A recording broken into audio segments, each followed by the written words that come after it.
The following is a presentation of iRacing on PTRTV. We'd like to thank all of our channel partners for their support.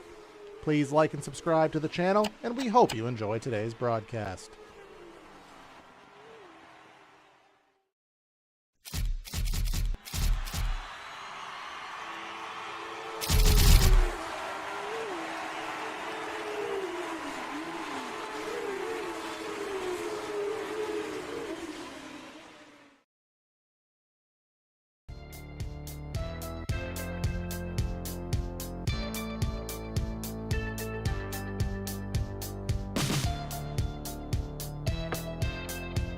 Last week we hit the large 7/8 mile track in Iowa Speedway and saw a great race, albeit with a little bit of carnage. Well, this week we head down to a bull ring in Hampton, Virginia at the Larry Kinglaw's Langley Speedway. What kind of action are we going to see? Will we have bumper action? Will we surprisingly run clean? Well, I'm not banking on that one, but we'll find out all together. Welcome everyone to PTRTV for tonight's race for the eCar Premier Late Model Series with, again, round number 2 here at the Langley Speedway.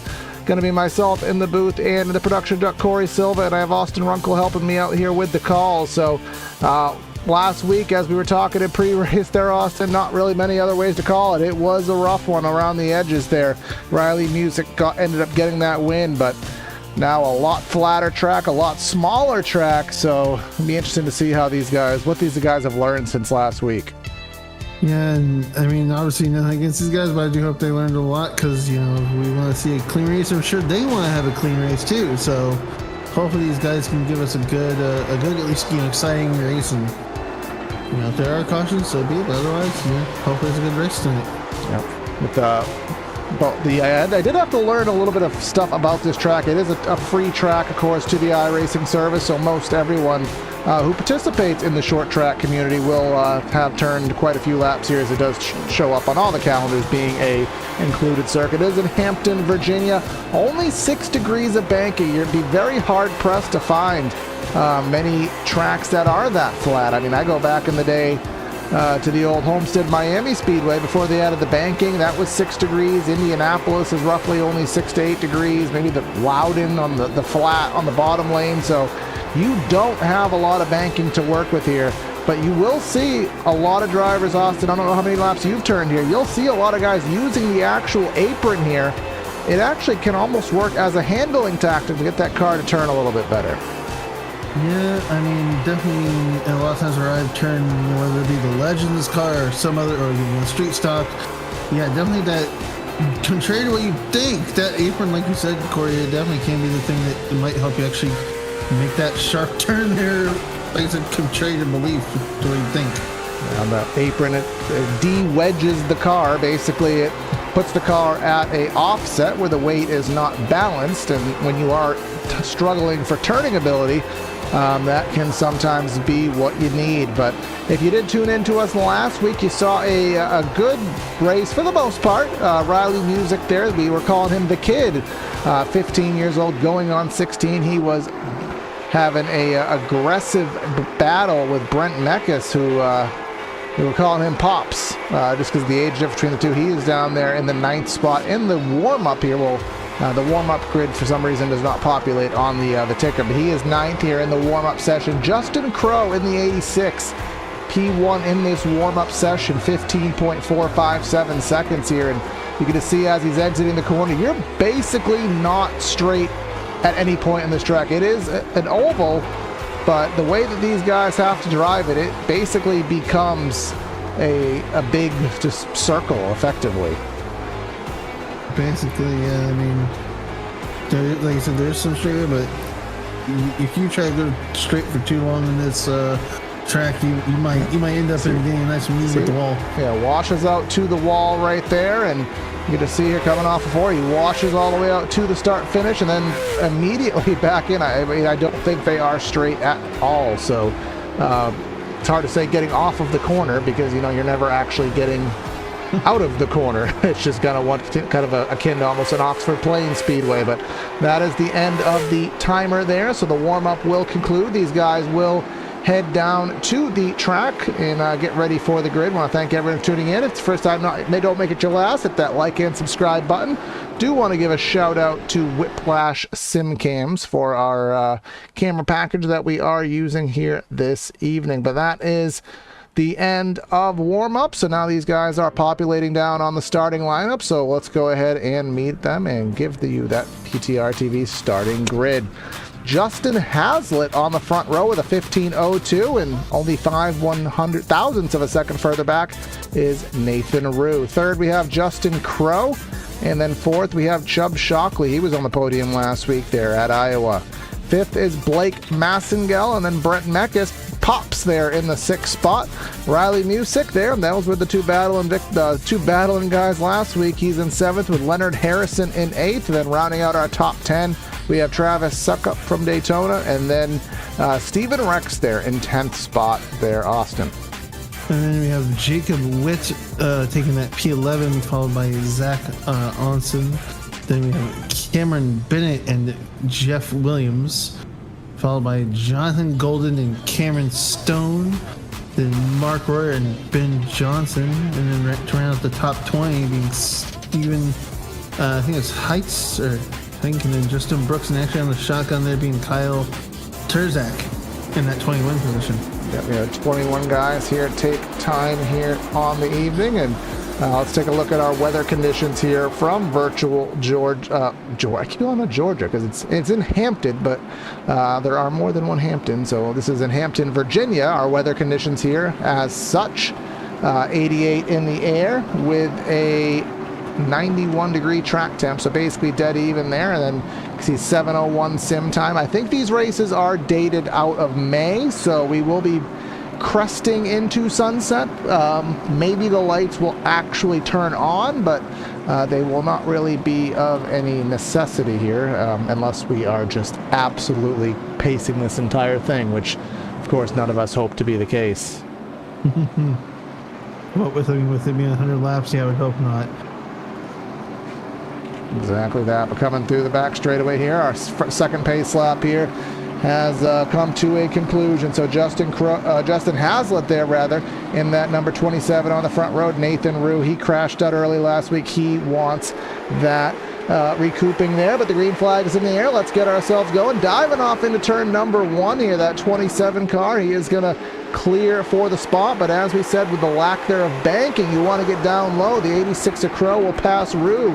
Rue is going to be stuck to that outside line. Everyone fighting for the inside line. Yeah, I mean, there's definitely that, where's that side-by-side battle between the 3 and 1 was 47, getting a little close in there. Don't know off the top of my head on the side, but yeah, there's a lot of close battling happening right now up at the front here.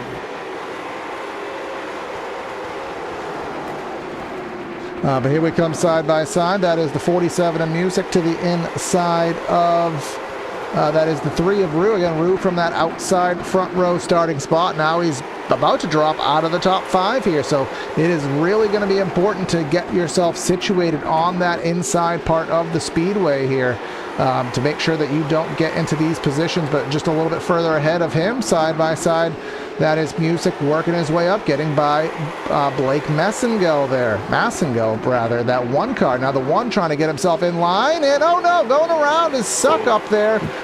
And that will be our first caution, and we are wrecking there off turn number 2.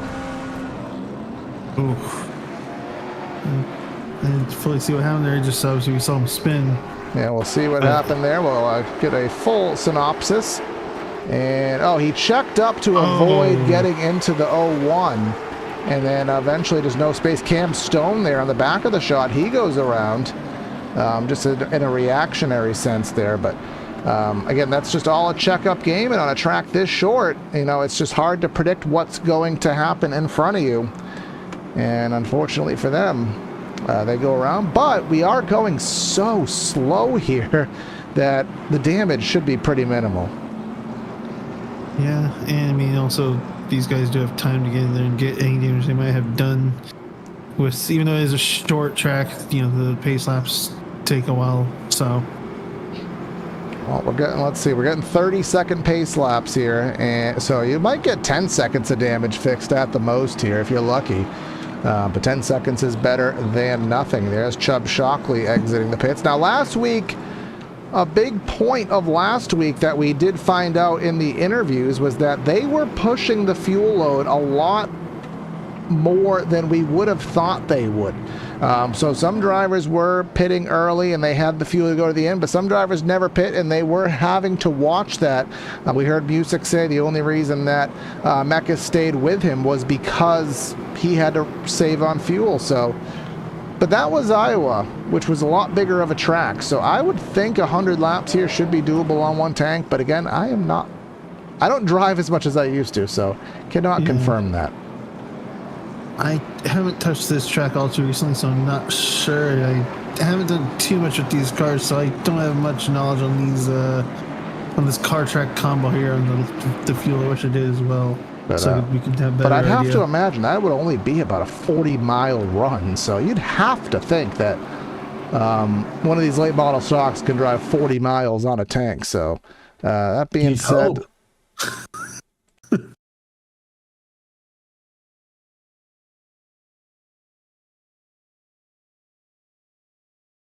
Folks, we have a technical issue here. The iRacing simulator has just gone down, so it'll be about a 2-minute gap to get this thing back up and going. We do apologize. Oh, I said, looks like we did have a caution to him just now because I'm still in the sim, so it looks like we do have a bit of time to get the sim back up here.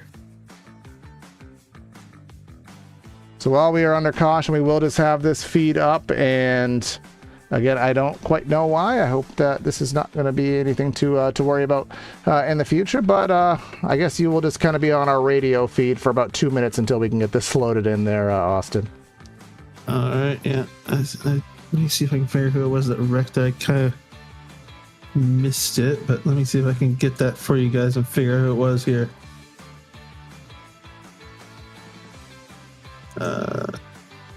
Find this out. Got to scroll back a bit here and find it here. Looks like somehow missed it. I don't know.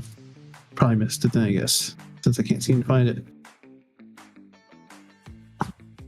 Yep, should be about 2 minutes. Not even. We are loading back in now, so should have footage back up within about a minute and at most, which we are under caution, so I guess the gods were kind of on our side for this one. So again, do apologize for that.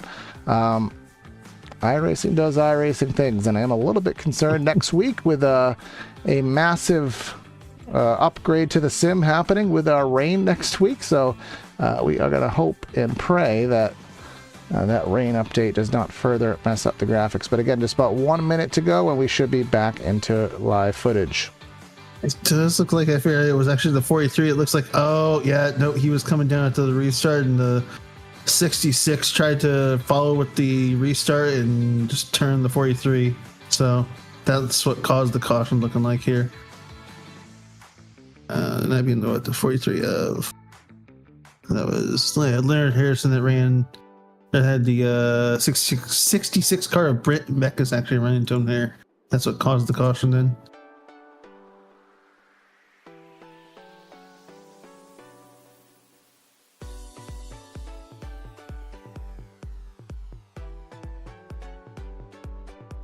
I will try to figure out.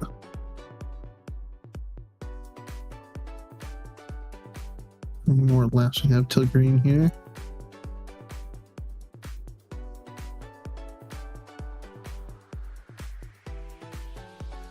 Let's see here.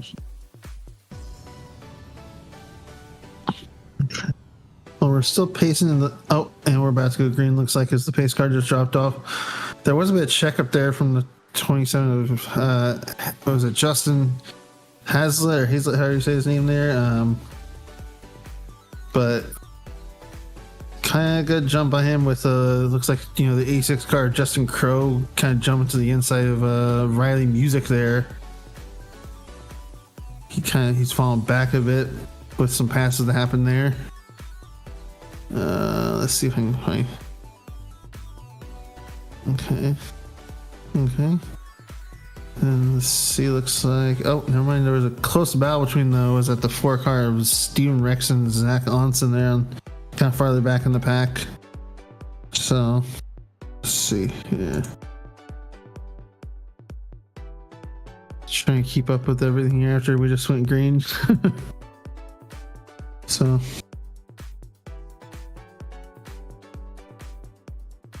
Oh, no one. I think for some reason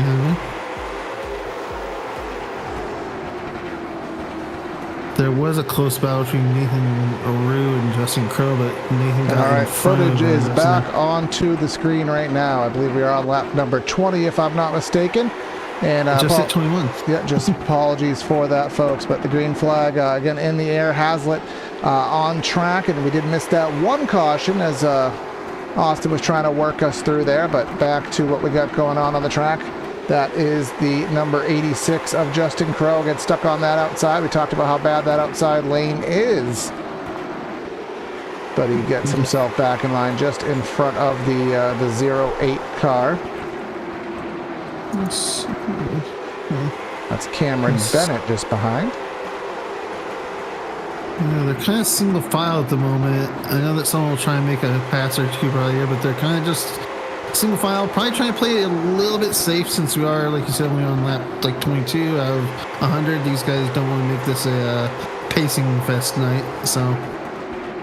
Yeah, we had enough cautions last week, I think, for the month, so we don't want to see any more of those here on the evening. But coming down and just completing some more laps here, just doing a little overlay reset here, so making sure the footage that you see on the screen is the most up-to-date that it can be as it does repopulate on the screen. We're going to quarter distance here in today's race, and Riley Music going down to the inside here, taking the lead from Justin Hazlitt here again at the quarter distance mark. Again, this is an open setup league, and we know he said he made the setups for I think 3 of them last week. He made the setups for Chubb Shockley, who's back there in the 12th position there, just ahead of that. Steven Rex may have kissed the outside wall. So clearly the setup know-how by that number 47 is very, very well and skilled there. So as I go back through the field, very rare compared to last week. We don't have much going on. Everybody's separated by quite a bit, but Zach Onsen, that 51, he is in a probably the most populated area on track. Cam Bennett in that 08, 86 of Justin Crow, as we spoke about earlier. And then Steven Rex in the 45, rather in the 4, closing it on Suckup, who's trying to recover from that issue earlier. Yeah, it looks like, I believe that's the 48 car of Chubb Shockley. He's trying to make a pass on the inside of Steven, and looks like he did make the pass there. Yeah, making that pass, trying to work his way up through the field, gets back into the top 10, again trying to recover after that issue earlier on in the affairs. So 30 laps in. Again, if this race goes green, we're going to be done in less than 20 minutes, but you'd have to wonder how close the fuel is going to be for everybody. Jacob Witt there. I would not imagine, as we said earlier before the issues, that I would not imagine that fuel will be much of an issue here on the evening, but again, you never quite know. So but either way, we are up and racing. Riley Music is driving the wheels off that car. You can just see there on the ticker almost 2 tenths, well, about a tenth rather, faster than Hazlitt last time by, and a tenth faster on a track this small is quite a bit of time. For sure, for sure. Back further in the pack, I know it was Hamabiga, but we did have Steven, I think Heights is his name, did get past Cameron Stone for that P14 spot. He made the pass on the inside, like I've seen, you know, like we've seen a couple times here. So I think that's just the way to do it. Get that run on the inside and slingshot past. Yeah, got on by there. Cam Stone not having the one he wants. Of course, usually a top 10 driver in this series, but had that issue on the first caution. Don't know if any damage accrued there in that incident that he was a part of there, but either way, he'll try to work his way back up through the field here. But see, this is probably the juiciest battle on track against right there outside of the top 10. Chubb Shockley in that 48, closing in again on Zach Onsen there, and Suckup really working hard to gain those spots back. But does look like the 51 maybe setting a pass up here on Bennett. He's going a little bit high. See that 08 working the apron. Oh, a little bit loose, or was that contact? That may have been a little shot there from Chubbs, because that really got that driver up and in that second lane. And look at the damage to the 48 car there. Yeah, but that looks like whatever Chubbs did to the 51 there, he was able to help Suck Up get past the 51 car as well from that little, I guess. Well, let me go back and see. Oh, that was like a little netcode kiss there. That wasn't actually a wreck, so that contact would have been from earlier on into the race. But either way, it does appear up front that the gap is starting to shrink. It was a half second, but Hazlitt has got it back closer to a third of a second. Again, Nathan Rue, I think I see some damage on the right front of his car as well. I guess that is the theme of the day. Maybe that's the magic trick to get that extra speed, is to damage the right front of the car. Or I guess we can, if we want to go with that logic, but do see them side by side towards the rear of the field. And again, that's just where the racing has been, back of the top 10. Again, a completely different race than what we saw last week. 08 of Bennett kisses the wall there off of 4 at the start finish line, but didn't lose any time quite yet. But Shockley is going to get right to that rear deck lid, and I don't think he's gonna nudge him. He's gonna do it in a kind way, though, if such a way exists. Well, I don't think that was that kind. No, that was not. And that is just a root and scoot. 8 wheels is better than 4. And then the 45 of Suck Up tries to fill the gap, but the gap cannot be filled. Car around, caution out.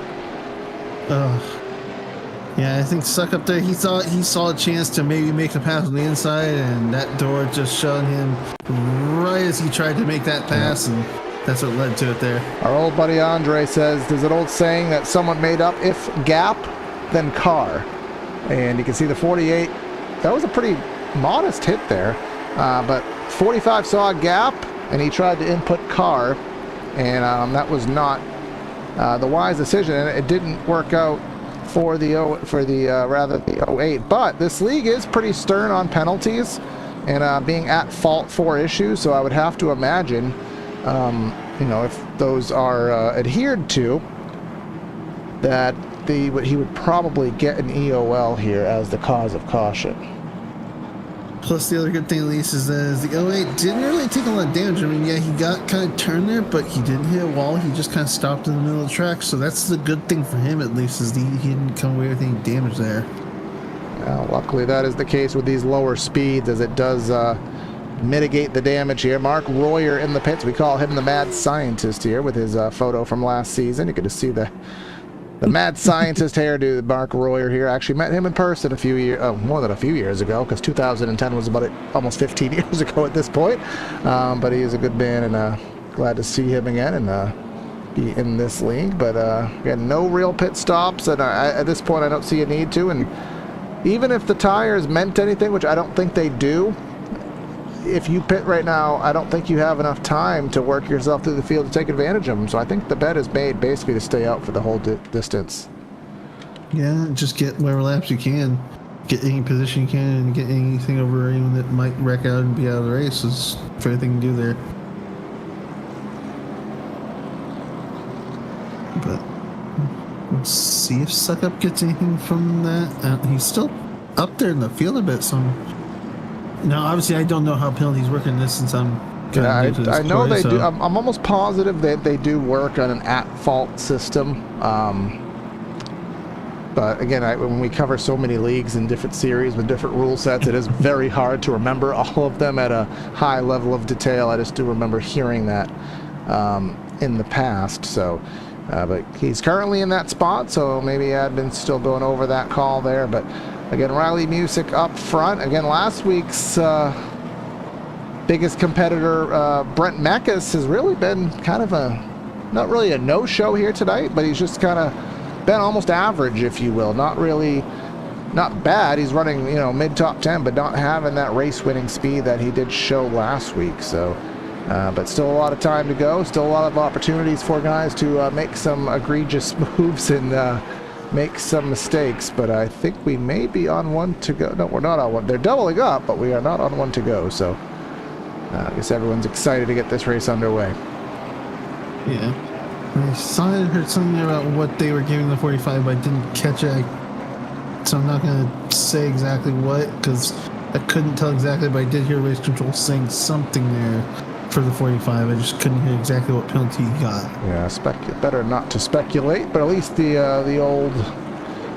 thought is in the air that something is to be done. Let's we'll take a quick gander over, and they are going to let him stay in that same spot. Maybe it will be a post-race applied penalty, perhaps. So, but for the time being, he will carry on as dictated there. But again, rally music there on that front row. 27 of Hazlitt. Hazlitt was our pole sitter, and he's going to try to get himself through the field as fast as possible here. But, whoa, he's going to go as soon as that opportunity opens there. Super early in the box. That may work out for the 27, because he'll be able to clear, get down to the inside. Now the 3 of Rue, he'll be able to clear as well. So this works out for the top 3. The battle will be with Crow, who he's going to be the one stuck to the outside here. He's going to have to work to get to the inside of the train before he gets choo-chooed all the way to the back. But there goes Meckus to his inside, suck up, and there goes Chubb Shockley, also stuck to the outside as well. Oh, and Meckus. Oh no! That's going to be right in front of the field, and I cannot believe that was not worse than it was. Yeah, because I mean, he tried to go when he thought he was clear, and that was wow. Now, wasn't that the name of the game last week, Austin? Was guys were clearing themselves early? Let's kind of see. Yeah.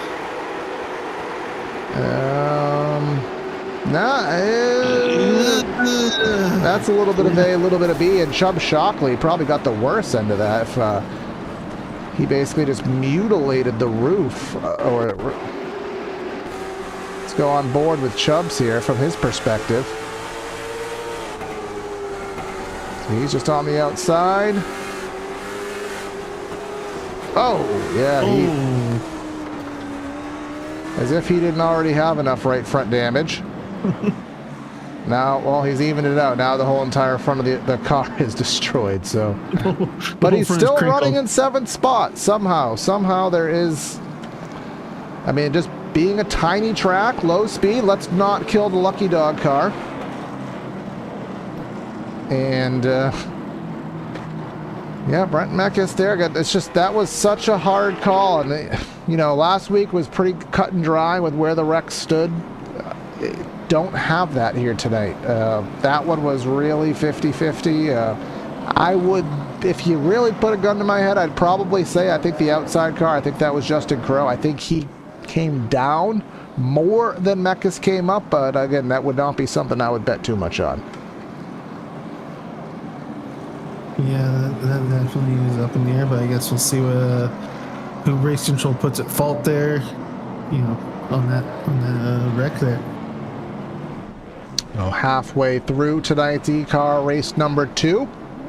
Next week's race, I believe we're still on next week. Of course, with the new iRacing build, a lot of series are going to be off, but because the build is on a Tuesday, we will still be live for a Myrtle Beach. So the track that was unfortunately destroyed in the real world because rich people need new houses. So they tore that track down, but we do have the virtual preservation here, so we'll have 100 laps at Myrtle Beach next week. So that is a much larger track than here, so not much, but I think it's roughly 0.6 miles, so laps will be a little bit longer, speeds will be a little bit higher, so that overall race should be a little bit longer there. But let's see what happens on this restart. Last time music went as early as you physically can go on a restart, and we'll see if these guys are ready for that or if he changes it up this next time around. We'll see here. So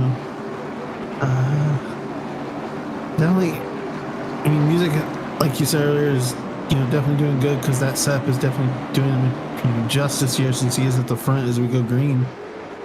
Yep, going green here. He'll go early in that zone. And we'll get this race underway once more, heading through turn number 2 here. Let's see if everybody manages to get themselves into this next lap. It does appear as such that they will. battles again will be at the rear of the track, and we'll still have side-by-side. That's Jeff Williams. First time we've talked about him. No mistaking the number on that car. That number sticks out quite radically there, which is good because it's easy to see. So I do like that. Mark Royer works his way into the top 10, and then the 51, I believe that's the 51 of Zach Onson with some... that's not... No, that's 21. It's 21 in the sim, but it's 51 there. That's why I was thrown off. That's Stephen Heights there. He just got passed by Royer. He's trying to get himself back into the top 10, but now it's going back up front. I do want to check out the lap times on the ticker. You can see last time by a 42 for Music and a 39 for Hazlitt, and then they trade places this lap, a 4 flat to a 46. So they're kind of trading blows with who's running the faster lap. So with that being said, it's going to be hard to make a standard clean pass. I think if the 27 can get there, it might have to get a little bit physical. But that's if he can get there, because for all we know, Music's just on a Sunday ride and only driving 70%. And there's a little bit of a battle farther back with the 51 of Zach Onson. He just passed the 08 car. I believe that was Karen Bennett, who's been heavily sent to the outside line. 43 was 100% on the apron. They're not using it as a a turning aid and maybe on entry and on exit diamonding. He was literally just on the apron as an additional lane there. So I don't think that's really ideal. You got all the barbels down there and again, not really too much grip. You kind of want to straddle it at both. You can see that's what the I guess we'll call him the 21 car did of Stephen Heights, going to the inside of Mark Royer through 3 and 4. Royer all the way out there in that outer groove, trying to see what he can do. But then you have Cam Stone and that 57 car, that blue and yellow machine. He is just behind, trying to figure out where the move's going to be made. Royer stuck to that outside, so Stone's going to fill in the gap and go door to door with him, coming off of turn 4. And he will make sure not to wash up into Royer's presence there and allow him to go. But here comes Royer. Can he get down in front of Chubbs? Answer is no. Sort of, maybe. Contact, maybe. Royer sideways, saves it. Actually, Chubbs saved him, I think, there. Yeah, a little bit of A, a little bit of B there. So Andre's got in my head, but that 48, not afraid of contact. I think we can all agree on that. Oh, for sure. Ooh. Caution once more. Not sure what caused that, though. Yeah, I don't have any immediate triggers. Everybody's up to speed. I mean, you may be able to confirm via the chat system if that was a manual yellow or if that was an auto yellow. That was thrown by, Dylan, looks like. So that was a manual yellow. So, yeah, we do not know what that was for. Nobody wrecked. I do have the E6 got an EOL immediately after that was thrown, so I'm not sure if that was part of it. But I am seeing that there, that he did get an EOL immediately after the yellow was thrown. I mean, I can quickly sift through. I don't want to waste too much time, but... yeah. He was going through here. This is by Leonard Harrison. This is before the yellow came out. Nothing. Yeah, I mean, we'll follow one more set of corners here as he's getting by. Yeah, that in the old world of Darius Rucker, I got nothing. Yeah, so I'm trying to figure that, but yeah, we'll call it debris. Maybe he threw debris out on the track, so that's why they gave him the EOL. That's just the illogical decision that we'll make because we don't have anything else to say.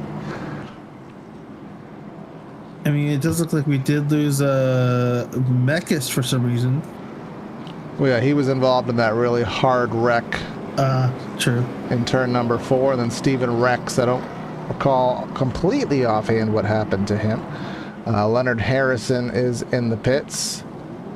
I can see he has a lot of left front damage. I don't know if there was a part of that we missed. Maybe it went longer. Maybe it was before that. But he has a bunch of left front damage there. But Riley Music, again, in control of this field. So he will be just wanting to get this over with, as few restarts as possible. Again, next week we will be at Myrtle Beach and then Five Flags Speedway, which will be one of the longer races on the season, 120 laps. We'll head to Watkins Glen, and then some Nashville Fairgrounds, Kern County, Slinger, Bristol, and Hickory will conclude our season here for eCar. So some good race tracks on the schedule, and make sure you like and subscribe, all this fun stuff to ensure that you don't miss any of the action. But here we are on one lap to go.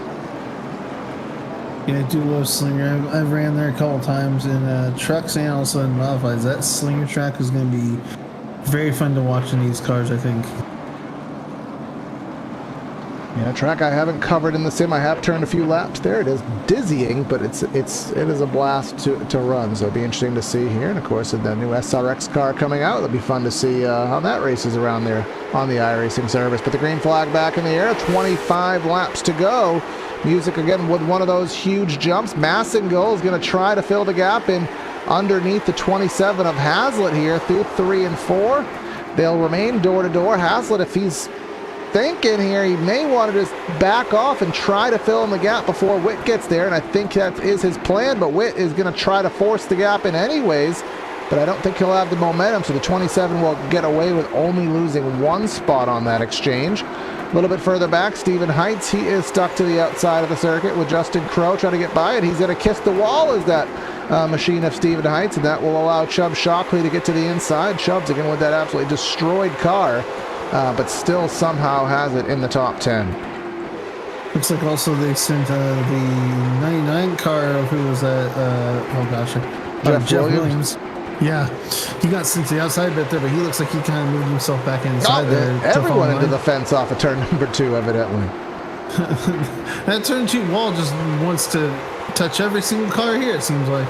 Yeah, just getting on the power a little bit too early here late in the race. Everyone trying to get the runs, trying to get the opportunities, and again, kissing more of the wall. Makes you wonder if the radiuses or radii, I guess, are different here with the exits of these corners, where turn 4 doesn't really have any points of contention, but come off turn number 2 here, and then everybody is just having some sort of issues coming off the corner here, and completing yet another circuit around here. This should be over in about 5 minutes time if we could keep it under green flag. With Travis Suckup, again, he was involved in one of those issues. I think he's been involved in 2 cautions tonight, but he is knocking on the door of a top 5. You got Nathan Rue there in the 3. He was, I want to say, our outside pole sitter, if memory serves. Yes, he was. So back to 5th, but closing in on Witt. And again, back to the lead.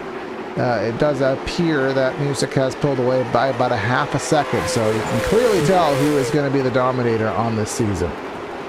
For sure, for sure. I was trying to look a little bit farther back because I think I saw someone that was getting close, but seemed to have lost whoever it was. I thought it was close there. But definitely Jeff Williams trying to catch up to the 36 car there, Mark Royer, after he lost a couple positions there. Maybe getting a little close, not sure. Yeah, we're there about 0.2 of a second here, and then a little probably just as equal of proximity up here. The 54 of Witt trying to hold off of Rue here, but as the laps tick down, you have to imagine the patience ticks down there, and Travis Suckup has not been one to be scared of, you know, forcing it into a gap. So if Rue gets bogged down while trying to make that pass, I would not be surprised to see the 45 force that car in there. Again, he's got the bullet on the car, so he is going to try to engage when he can, but it does appear that the 54 is starting to hold them up here.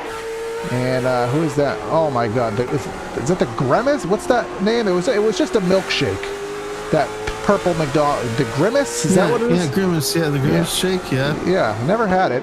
It is Shamrock Shake season, so I don't have to get myself one of those, but coming off the corner here, and I get Rue is going to have to do something. I don't think he's going to have anything for the top 2, but I look a little bit further up here, and this is, I think, just getting by some slower traffic here, the 27. Oh no, Massengel, I got confused by the 01. Massengel is the 1, so this is a battle for second.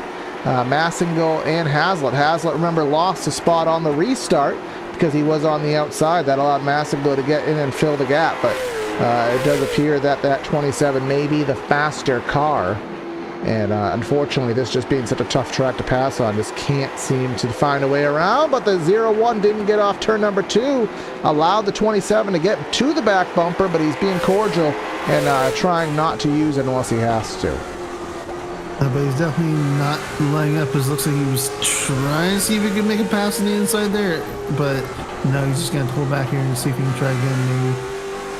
Yeah, you see he's trying to get those good runs off of corner exit here, but unfortunately it's just not enough to... Oh, here he goes. He put a little bit of a tap in there, a little bit of a shot, but if anything, it probably hurt him more than it hurt Makeeng. So now he's going to have to reset, regroup. A little bit further back, Rue has gotten to the inside of Witt. And Suckup, what did I say? I knew Suckup was going to try to force it in there. He saw it a 1% opportunity, and he said, 1% is enough for me. He forces it on in there, and I'd be surprised how happy Witt is with that, and clearly not at all as he gives him a shot. And he just turns him. Yeah, Suckup just turns him. All right. Wow. So let's just watch all of this here. Again, it is not our jobs to critique. It's not our jobs to place blame. But he was sideways on entry. He was trying so hard to get there that he had no control of the car, which rightfully so. The 54 has every right to be mad here. So he gets the crossover move. Gives him a little tap. That's nothing. He deserved that. That, in my opinion, that's equal. In my opinion, what the 54 did off of turn number 4, that is the truce. You screwed me over, I screwed you over, but we're both still wheeling it. And then the Suck-Up just lost his... He just threw his toys out the pram. Yeah, and to give an update there, he did get an EOL from that, from what I'm seeing. So, I mean, if I get yelled at in chat, it is what it is. I have to call what I see. That's what I get paid to do. And I get it. When you're in the driver's seat, it's hard. But a lot of drivers will even admit, like when you hit another driver, you know as the driver who hit somebody that they owe you. So when they get you, you know, you should say, all right, fair game. We're even. It's the second retaliation is the part that I have the personal most trouble with. Yeah. But we're back here. Now we're in a precarious spot here, because remember, here in this series, we do not have green-white checker finishes. So that being said, we're probably going to be set up for a one-lap shootout. We'll see if... I don't think we'll get one to go this time by. I highly doubt it. In fact, we did not. So our best case scenario right now, if we want to get back to green flag racing, is a one to go this time by, and that will give us a one-lap shootout. And as we know, nothing bad can ever happen on a one-lap shootout. Oh, for sure, yeah. I mean, from countless races I've done before, you have a one-lap shootout. People will get aggressive. People will try and do anything they can to get that, that position, get that podium. So I would not be surprised if it gets a little dirty here. It's all a matter of what the flagman does, and if the lights go out on the pace vehicle, and that's it. We are going to finish under the yellow. So that is boring in one sense, but this is a big topic in NASCAR as well these days, is that it should not be the end of the world for a race to end under yellow. I mean, who critiques Dale Earnhardt's Daytona 500 win? Nobody.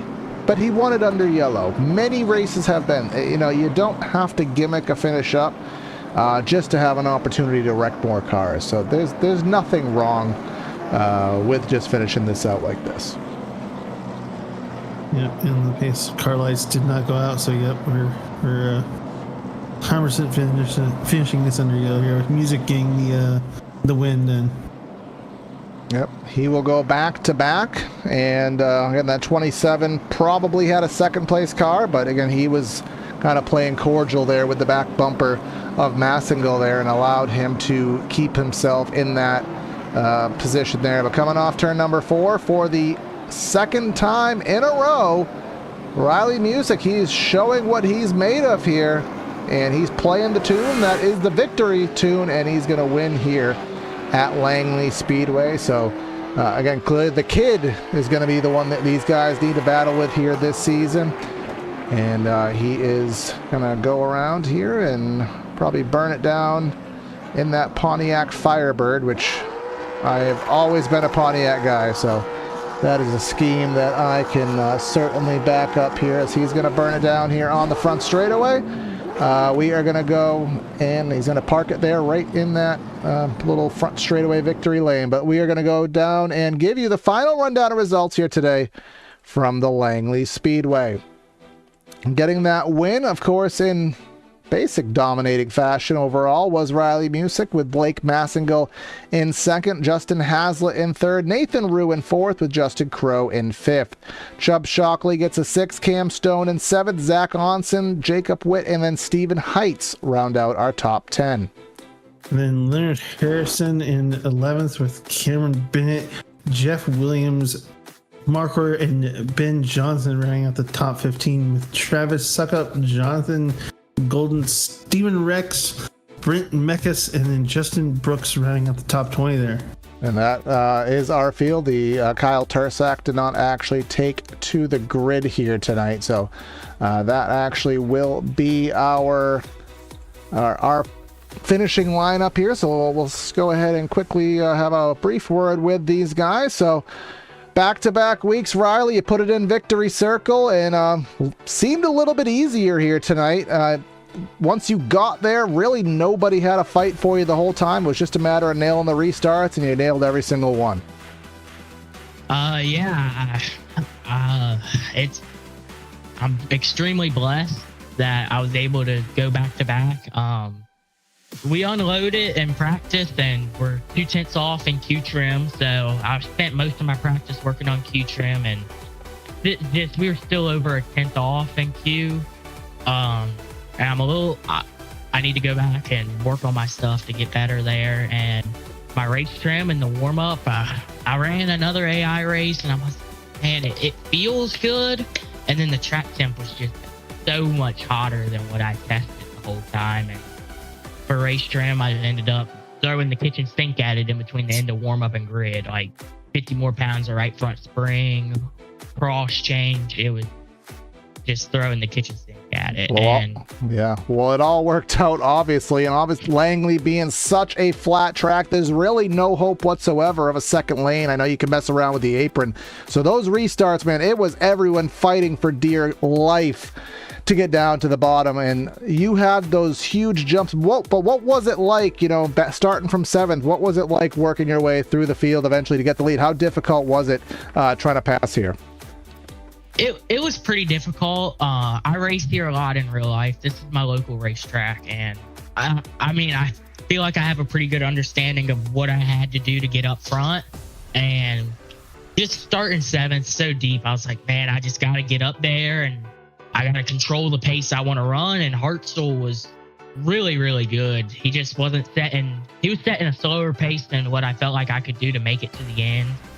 And I got into Massengill a little bit to get up to the front, but it was just really, really good when it got clean air, and I knew it could be hard to beat if we could just stay up there.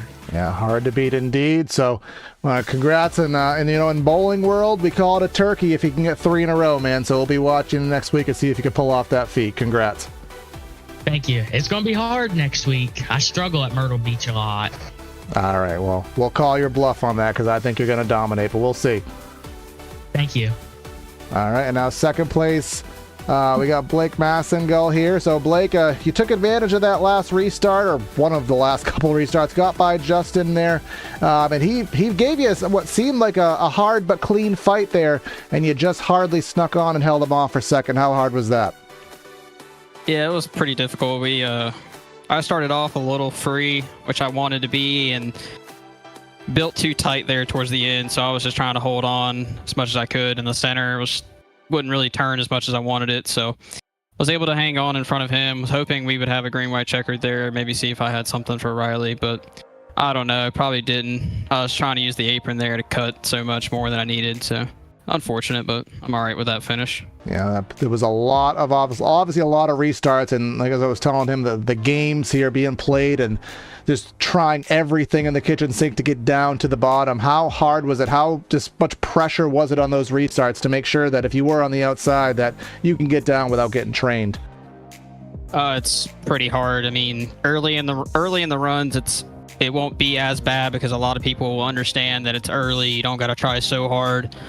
But when it gets later on and those restarts get more critical and critical, it gets tougher. So you're relying really on the guy behind you to maybe give you a freebie, or you end up going backwards. So luckily I was just able to hold on for most of them and be on the bottom, so make advantage. Yeah, well, you take advantage of that, and we'll turn up the wick next week. A little bit bigger track, a little bit higher speeds heading to Myrtle Beach. We'll see what you can do there, man. Congrats on a solid run tonight. Thank you. And now I got third place here, Justin Hazlitt. Well, Justin, basically you started on the pole. Once Riley got there, he was in his own world, but it seemed like you had a second place car, but the restarts just didn't work out in your favor, and you couldn't get by the one. And I will respect you didn't give him a shot like everybody else was doing in the back of the pack, man. So what was that battle like, trying to get him but ultimately just falling short of second? I mean, it was a fun one. I'm always going to drive somebody clean. I don't like giving the bumper ever, but I definitely feel like I had the speed to get second there. Would have loved to see what we could have done on a green-white checker there, because the whole time that I was running second, I was trying to drop back and save as much tires as I could without getting pressure from behind. So I really wasn't trying to pressure him, and I was going to wait for a later caution. Like that last caution, when Makeeng got to the inside of me, that was the one where I was really going to start pushing it. So it's just unfortunate that he got by me, but it was a hell of a race. We had fun. Yeah, you had a lot of fun. Now, obviously, you got the pole. Riley seems to be the one that's going to be the one to watch here this season. I mean, what did you kind of have a more Q-centric setup, or do you think he just botched it, and ultimately once he got there, it was going to be gone? Like, what was the difference you needed? Honestly, I just needed a little bit more practice time. I just joined this league I think yesterday, and practiced for 45 minutes to an hour. Tried to tweak the setup as best as I could before this race. So hopefully next week I can put a lot more time in and try to be running up front the whole time. All right, well, we'll see what you can do, man, at Myrtle Beach, and hopefully the build doesn't throw anybody too far off with any changes to be made, but we'll see what you can do. Congrats on a solid third place finish. Appreciate you. Have a good one. Too, man. All right, well, that is our broadcast here tonight here on the channel. I guess kind of, I'll say of equal chaotic level, but I think the tempers are going to be flaring a little bit after that one there, Austin. Oh, for sure. But, just these guys obviously just don't need to take it with them to the race next week. Jeez, I can't. No, I think we get what you're saying here, but yeah. Well, make sure you like and subscribe, all that stuff. Do apologize for our little technical issue earlier on in the event. We'll take a gander at that on the back end and see what caused iRacing to have some issues. Please be careful, as the wall says. I think these guys could have took heed to that notice a little bit earlier. But either way, that's going to be Corey and Austin signing out of the booth. Have a great night, and we'll catch you next time.